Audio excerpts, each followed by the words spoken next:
সকাল বেলার ধনীরে তুই ফকির সন্ধ্যা বেলা, এটাই সত্য। এই জন্য আদম আলাইহিস সালাম ওনার প্রথম ছেলেকে, শীশ আলাইহিস সালামকে, ওনার প্রথম ছেলে যে নবী হন, ওনাকে নসিহত করছিলেন কয়েকটা, তার ভিতরে একটা বলতেছি, সবগুলো না।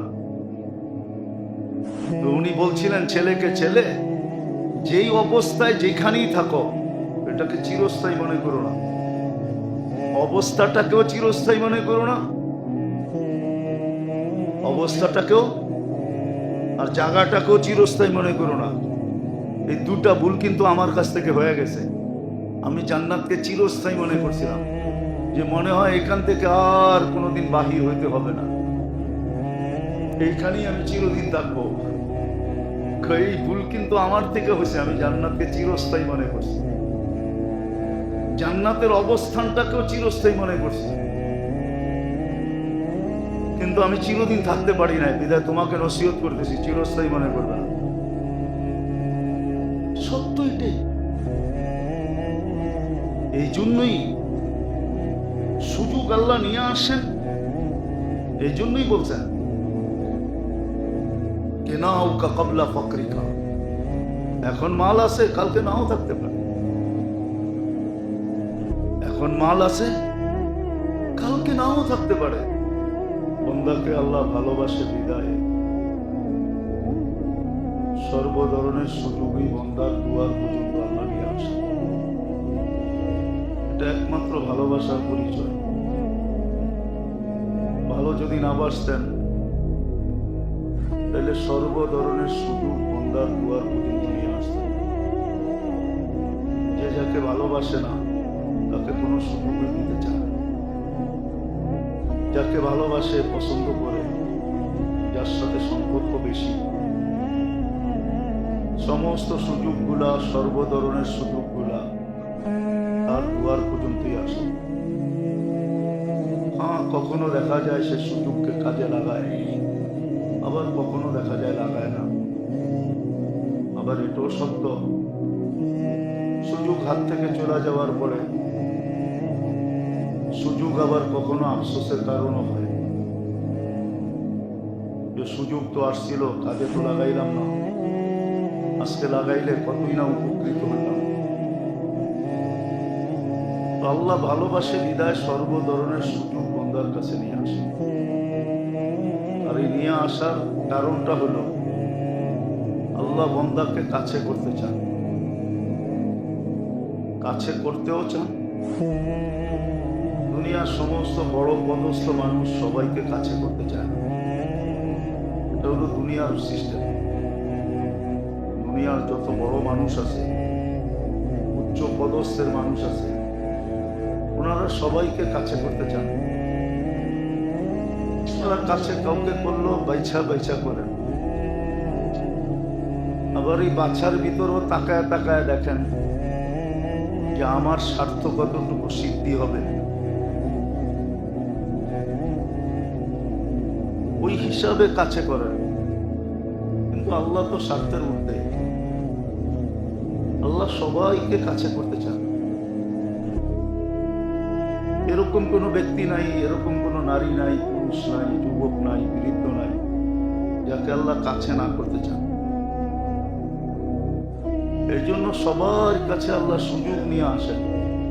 প্রথমত তো ভালোবাসার কারণে, দ্বিতীয় আল্লাহ সবাইকে কাছে করতে চান। আবার স্তরও দিয়েছেন, কাছে করার জন্য স্তর দিয়েছেন। দুনিয়ার যারা পদস্থ, বিত্তশালী, সম্পদশালী, তারা ভাবে মনে হয় আল্লাহর কাছে পাওয়া যাবে না।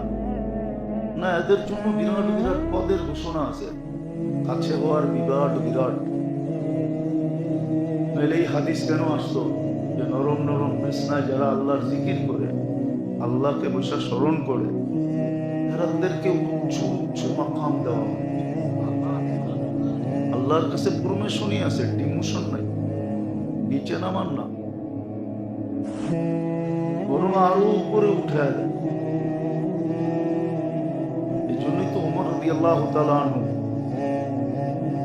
আল্লাহর শুকরিয়া আদায় করতে যে চোখ দিয়ে পানি পর্যন্ত চলে আসে।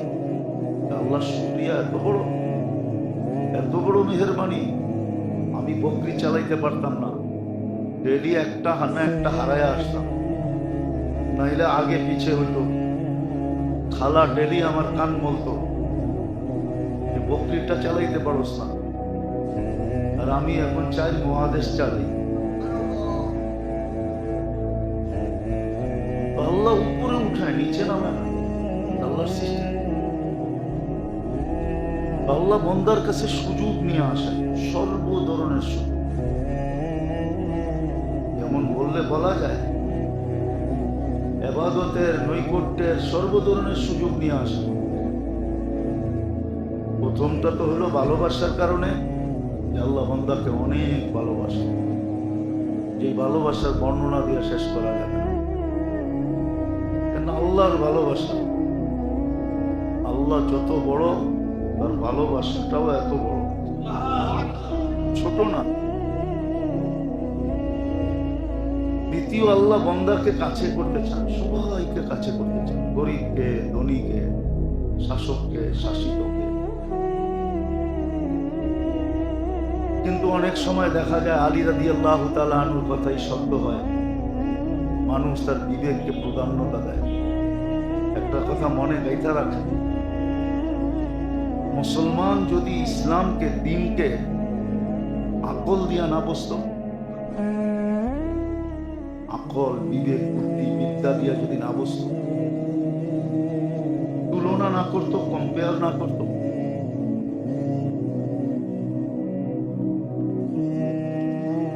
যদি আকল, বুদ্ধি, বিদ্যাকে দ্বীনের অধীন করতো, যে আমার আকল কি বলে গুলি মারো, দেখো আমার দ্বীন কি বলে, আমার বিবেক কি বলে এটারে রাখো, দেখো আমার দ্বীন কি বলে, আমার বিদ্যাকে একদিকে রাখো, দেখো আমার ধর্ম কি বলে। এটা যদি মুসলমান মানত, তাহলে আজকে মুসলমানের এই দুরবস্থা হতো না, আমাদেরও এই দুরবস্থা হতো না। আমরা দ্বীনের অধীন না।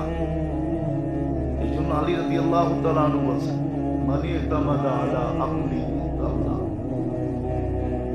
যে দ্বীনকে তার বিবেক বুদ্ধির অধীন করবে সে গুমরাহ হবেই হবে।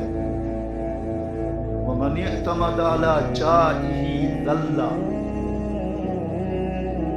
যে দ্বীনকে তার পদের অধীন করবে সে একদিন না একদিন বেইজ্জত হবেই হবে। মানি ইতামাদা আলা মালিহি, আর যে দ্বীনকে মালের অধীন করবে তার মাল একদিন তার হাতছাড়া হবেই হবে।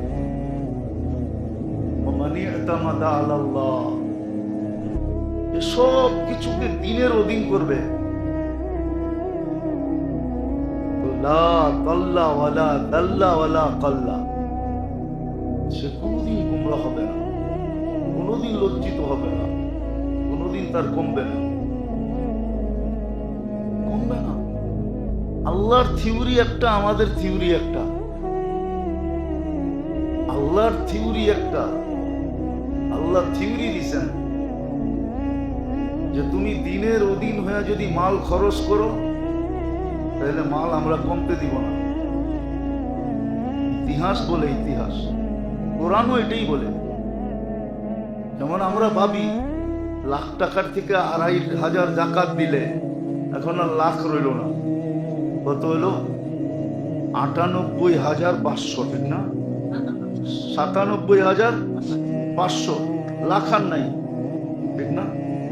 কোটির থেকে 2.5 লাখ দিলে এখন আর কোটি নাই, ঠিক না? 100 কোটির থেকে 2.5 কোটি দিলে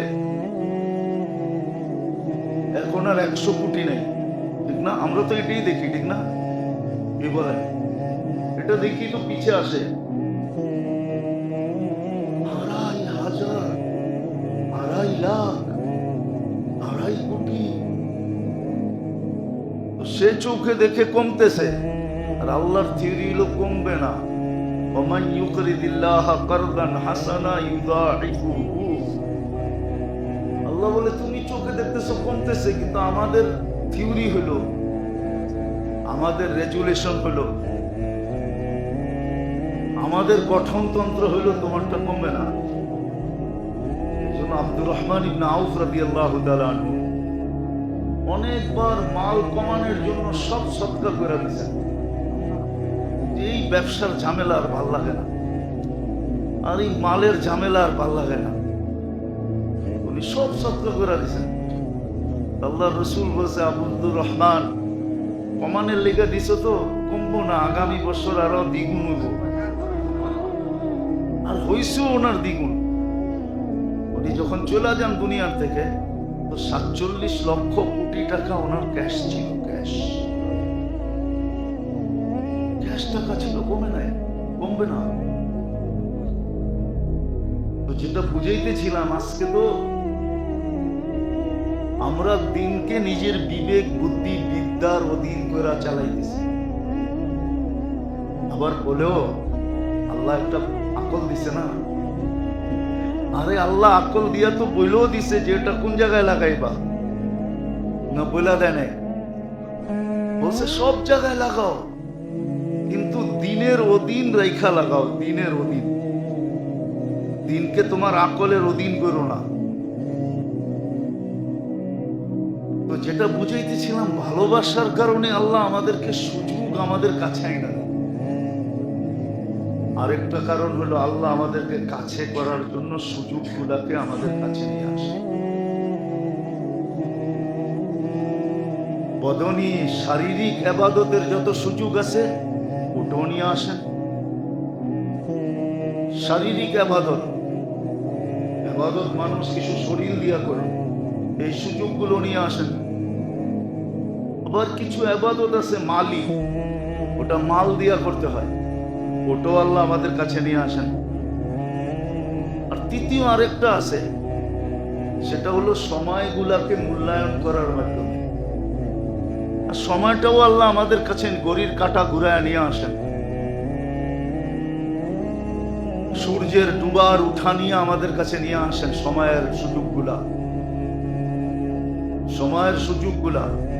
এই জন্য কবি লিখতে বাধ্য হয়েছেন, আমার সব সবে কদর আগার কদর দান। প্রত্যেক রাত্রকে তুমি সবের কদর বানাইতে পারো যদি তুমি এটার মূল্য বোঝো। মূল্যবোধ যদি তোমার কাছে থাকে, মূল্যায়ন যদি তোমার কাছে থাকে, তুমি যদি মূল্য দিতে জানো, তো প্রত্যেকটা রাত্রই সবে কদর, লাইলাতুল কদরের মতো মর্যাদা রাখে। তো তিনোটাই আল্লাহ আমাদের কাছে নিয়ে আসেন। একটা তো হলো ভালোবাসা, আর একটা হলো আল্লাহর কাছে করার জন্য। আরেকটা কারণ আছে, তৃতীয় কারণ, কেউ যেন কোনোদিন আল্লাহকে বলতে না পারে যে আপনি তো আমাকে সুযোগ দিলেন না, আপনি তো আমাকে সুযোগ দিলেন না, আপনি তো আমাকে সুযোগ দিলেন না। সুযোগ যদি দিতেন, এই কথা যেন কেউ আল্লাহকে বলতে না পারে যে আপনি আমাকে সুযোগ দিলেন। এই জন্য আল্লাহ তিন ধরনের সুযোগ আমাদের সামনে নিয়ে আসেন। আবার এক একটা মর্যাদা বানায় দিয়েছেন। শারীরিক ইবাদতের মর্যাদা একরকম, আর্থিক ইবাদতের মর্যাদা একরকম, সময়ের মূল্যায়নের মর্যাদা আরেক রকম। আর তিনটাই পাট করে খুলা বলছেন। দেখেন, ইসলামে কিন্তু মাসের মর্যাদাও আছে না নাই? ইসলামে কিন্তু দিনের মর্যাদাও আছে না নাই? ইসলামে কিন্তু মুহূর্তের মর্যাদাও আছে। এক এক মুহূর্তের এক এক মর্যাদা। গরিব যদি হজ না কইরো, ইচ্ছা করে ডেলি আমি হজের সওয়াব কামাবো, তার জন্য সুযোগ রাখা আছে। ফজর পড়া আধা ঘন্টা বসে থাকুক না, আমাদের ফজরের নামাজ তো হয়ই আধা ঘন্টা হাতে সময় নিয়া। 5:05 এখন ফজর নামাজ, 5:36 সূর্য ওঠে। 2 রাকাত পড়তে 10-15 মিনিট চলে যায়। আর আধা ঘন্টা যদি বসে থাকলো আর 2 রাকাত নামাজ পড়লো, তো পইরেই গরিব আলহাজ লিখতে পারে। বললাম আর কি, কেননা 2 রাকাত এশরাকের পড়তে দেরি, হজের সওয়াব। তো সেও তো কইতে পারে ডেলি যে আমি ডেলি আলহাজ হই। আলহাজ বোঝেন না মনে হয়? মাঝে মাঝে দেখি অনেকজন আমগরে ফোন করে, নামের পরিচয় দেয়, আলহাজ অমুক আমি। কি এটা একটা ট্রেডিশন হয়ে গেছে আলহাজ। এখন গরিব যদি পাশে থাকে, ও মুস্কি হাসি দিয়া বলতে পারে, একবার হজ করি আপনি আলহাজ বলেন, আমি তো ডেলি ফজরের পর একবার করে হজ আমল নামায় লেখাই, তাইলে আমার কত বড় আলহাজ লেখা দরকার, ঠিক না?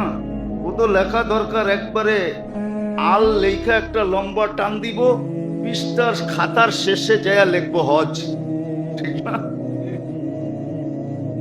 সুযোগ দিছেন আল্লাহ, সময়ের দিক দিয়েও সুযোগ দিছেন, বদনের দিক দিয়েও সুযোগ দিছেন, শারীরিক ইবাদতের দিক দিয়েও সুযোগ দিছেন। সুযোগ যদি না দিতেন তাহলে আল্লাহ চেঞ্জ করতেন না। আল্লাহর মতো সত্তার সামনে দাঁড়ায়া থাকা এটাটাই শুভনীয় মনে হয়। কি বলেন? বিবেক কি বলে? মনে হয় বুঝাইতে পারি নাই। দেশের সবচেয়ে বড় পদস্থ লোকের সামনে যায় কি যাই লেপটি মেরে বয় নাকি? কি করে? মানে দাঁড়ায়া থাকাটাই হলো কি কি আরে বলেন না, এটাই পদ্ধতি, ঠিক না? এটাই আদব। আল্লাহর সামনে দাঁড়ায়া থাকাটাই হলো আসলে কি, এটাই সর্বযুক্তিতে এটাই বলে দাঁড়ায়া থাকো। কিন্তু আল্লাহ কি বলে? বসতে পারো না, চেয়ারে বসো। আল্লাহ চেয়ারেও তো বসতে পারি না, আল্লাহ বলে শুয়া যাও। কি শুয়া ইশারা নামাজ হয় না? হয় না? কিন্তু আসলে বিবেক কি বলে? প্রথমটা কি বলে? আল্লাহর সামনে দাঁড়ায় থাকাটাই যুক্তিসঙ্গত, ঠিক না? সর্বদিক দিয়ে আল্লাহর মতো সত্তার সামনে বইব, ভয় তো ভয় কি করে, দাঁড়াই থাকা উচিত।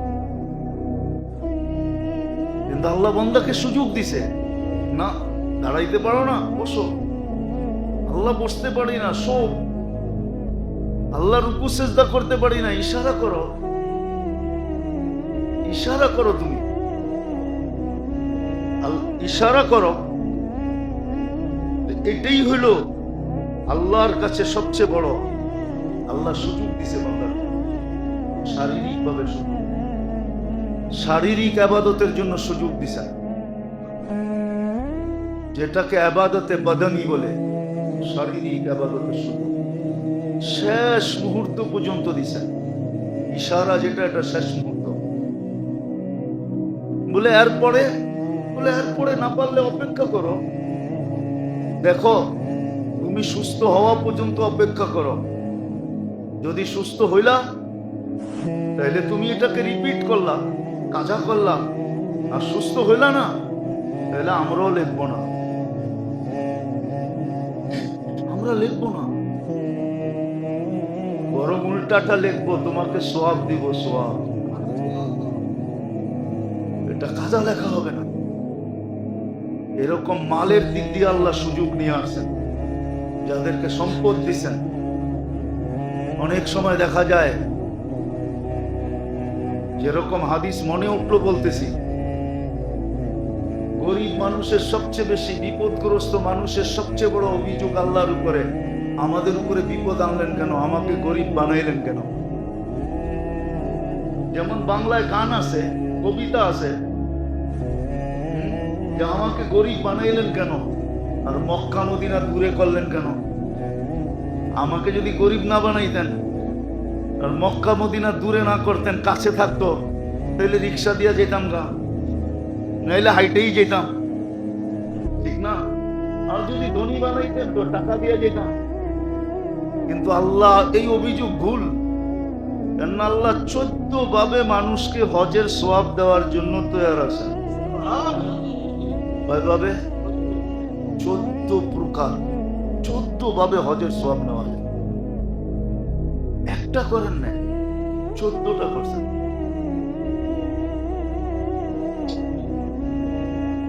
পুরুষের জন্য, নারীর জন্য,